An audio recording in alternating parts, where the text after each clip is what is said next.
Brady Kannon is with us to break down the upcoming tournament this week, which no doubt everybody will be just getting ready for the Masters. This is the preview before the main course. Masters is next week. We'll have a lot of coverage here on NewsWire of it, including live coverage next Thursday and Friday here on NewsWire as well. But let's bring in Brady to get some picks for the upcoming tournament this week. A lot of the key players are playing in this one this week, so we'll see what ends up shaking out, Brady. Great to have you back here on NewsWire. But before we get to that, clearly, the national golf story of the weekend and the week is Tiger Woods, unfortunately, with a DUI for him, made an announcement that he's going to be stepping away from, I guess it is the spotlight, because he's not really playing a lot of golf, but stepping away from the spotlight for the time being. We know he made a cameo at the TGL when they played that last week, but these circumstances have definitely clouded Tiger's future, and his playing future was already cloudy, Brady. I mean, for those people who were talking about it and asking, I mean, Brady, the odds of him playing this season seems to be pretty bleak at this point.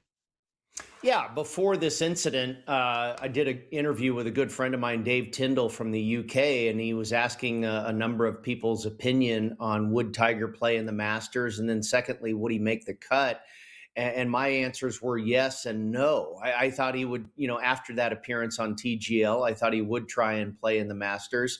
And then I felt no, he'd be a heavy favorite to miss the cut. In fact, I said he might not even finish two complete rounds. It might be a withdraw, with injury and what have you before. And now, obviously, all of that is a moot point.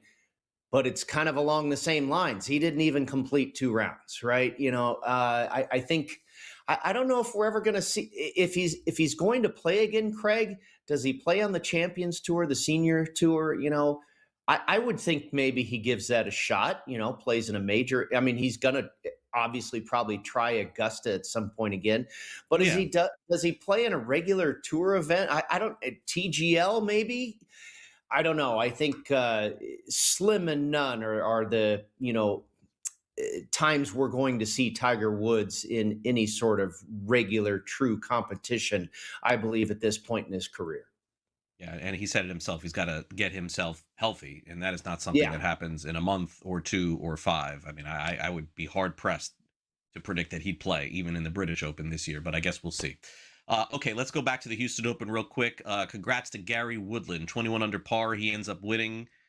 Your pick last week, Brady, was the second place finisher, so that's a really good call by you. But there was never really a point where I thought that Højgaard was going to win. It felt like this was Woodland's to win, and he came through.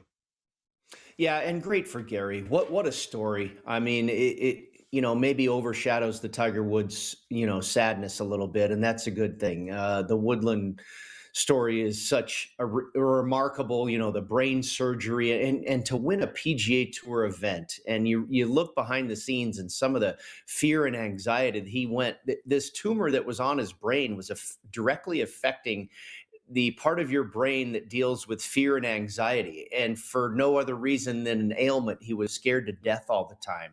So good for him. I was happy to, oblige and finish in second place there.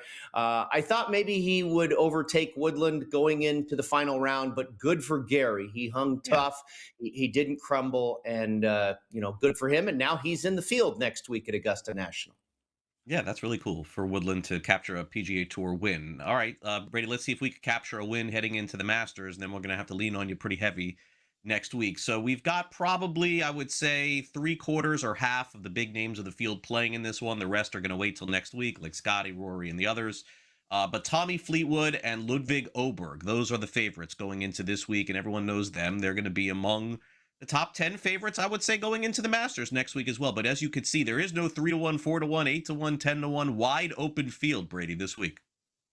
Yeah, and I think you have to take some shots with some long bombs here this week. And so a lot of people have withdrawn because they've qualified for next week, and so they've decided to take the week off. Vince Whaley is a guy that I went with at 150-1. You go back, this tournament has been played here at this course, TPC San Antonio, since 2010. And there have been 7 or 8 triple-digit long shots that have won here before. So I think you got to sprinkle a few of those in your card this week. Vince Whaley at 150 to 1 made my card. I tried Jordan Smith at 84 to 1. The Englishman has been playing really, really well. Just finished third at the Valspar.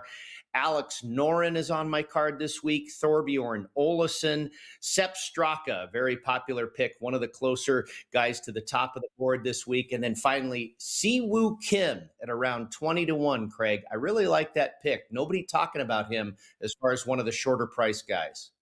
All right, Brady, save some time for us next week. We'll see you ahead of the Masters. Thanks again. I'll have my green jacket on.